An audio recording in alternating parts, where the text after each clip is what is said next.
అందరికీ నమస్కారం. ఈ వీడియో చూసే ముందు ఓం నమో వెంకటేశాయ అని కామెంట్ చేయండి. తమిళనాట విశేషంగా భావించే పెరటాసి మాసం ఈ నెల 18వ తేదీ నుంచి ప్రారంభమైంది. అక్టోబర్ 17 వరకు కొనసాగే పెరటాసి మాసం కలియుగ ప్రత్యక్ష దైవం శ్రీ వెంకటేశ్వర స్వామి ఆరాధనకు శ్రేష్టమైన మాసం. పెరటాసి మాసంలో ఎలాంటి నియమాలు పాటించాలి, ఎలాంటి పూజలు చేయాలి అనే అంశాలు ఈ కథనంలో విపులంగా తెలుసుకుందాం. 12 మాసాలను కలిపి ఒక సంవత్సరం అంటారు. మాసాల పేర్లు తమిళంలో, తెలుగులో వేరువేరుగా ఉంటాయి. తెలుగు మాసాలు చంద్రమానం ప్రకారం ఉంటే తమిళ మాసాలు సౌరమానం ప్రకారం లెక్కగడతారు. సూర్యుడు ఉన్న రాశిని బట్టి ఆయా నెలకు పేరు ఉంటుంది. ఈ క్రమంలో తమిళ సంప్రదాయం ప్రకారం 6వ నెలను పెరటాసి అని వ్యవహరిస్తారు. దీనినే పురటాసి, పెరుమాల్ అని కూడా అంటారు. పెరటాసి ఎందుకంత ప్రత్యేకం? శ్రీ మహావిష్ణువు శ్రీనివాసునిగా ఈ మాసంలోని శ్రవణ నక్షత్రంలో అవతరించిన మాసమే పెరటాసి మాసమని వెంకటాచల మహత్యం ద్వారా తెలుస్తుంది.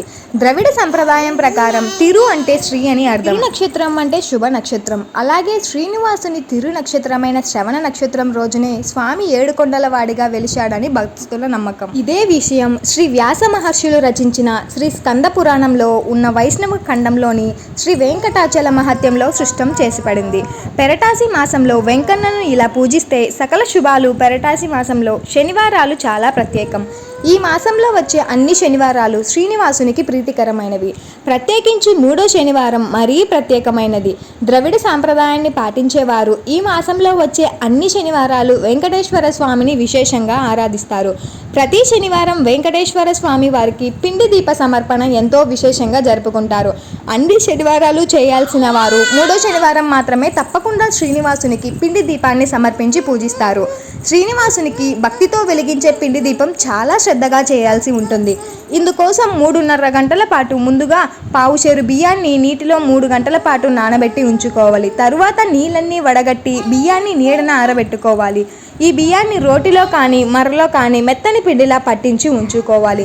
ఈ కార్యక్రమం అంతా కూడా మడిగానే చేయాలి. పిండి దీప సమర్పణ ఒక అరిటాకులో మెత్తని పిండి, కొద్దిగా బెల్లం, ఆవు నెయ్యి కలిపి మధ్యలో గుంటగా చేసుకొని అందులో అఖండ ఒత్తి వేసి ఆవు నేతితో దీపారాధన చేయాలి. పిండి దీపం వెలిగించిన తర్వాత వెంకటేశ్వర స్వామి అష్టోత్తరం, విష్ణు సహస్రనామం చదువుకోవాలి.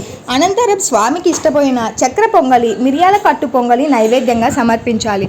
మనసులోని కోరికను స్వామి సమక్షంలో చెప్పుకొని కొబ్బరికాయ కొట్టి నమస్కరించుకోవాలి. గోవింద నామాలు చదువుకోవాలి. పిండి దీపం కొండెక్కిన తర్వాత పిండి దీపాన్ని ప్రసాదంగా తీసుకోవాలి. అన్ని శనివారాలు చేయలేకపోయినా 3వ శనివారం తప్పకుండా చేయాలి. ఇలా శ్రీనివాసుని పెరటాసి మాసంలో సమర్పిస్తే స్వామి అనుగ్రహంతో సకల శుభాలు చేకూరుతాయని శాస్త్రవచనము. అలాగే ఈ మాసంలో ఏడుకొండల వానికి బ్రహ్మోత్సవాలు జరుగుతాయి. ఈ మాసంలో జరిగేటువంటి బ్రహ్మోత్సవాలు వైభవం కల్లారా చూడాల్సింది. ముఖ్యంగా బ్రహ్మోత్సవాలలో 5వ రోజు జరిగే గరుడ సేవ తిలకించడానికి ముక్కోటి దేవతలు భూమిపైకి తరలి వస్తారట. పెరటాసి వ్రతం చేసేవారు పాటించవలసిన నియమాలు. ఈ మాసంలో శనివారాలు పిండి దీపం చేసుకునేవారు కొన్ని నియమాలు పాటించాల్సి ఉంది. అవేంటో ఇప్పుడు చూద్దాం. ప్రతిరోజు సూర్యోదయానికి ముందే నిద్రలేచి తలారా స్నానం చేసి శ్రీ వెంకటేశ్వరుని సుప్రభాతం పఠించాలి. 30 రోజుల పాటు నుదుటిన తిరునామం ధరించాలి. నిత్య పూజ పూర్తయ్యే వరకు ఉపవాసం ఉండాలి. ఏకభుక్తం, భూషణానం, బ్రహ్మచర్యం తప్పనిసరి. మద్య మాంసాలు ముట్టరాదు. ప్రతిరోజు వెంకటేశ్వరుని ఆలయం సందర్శించాలి.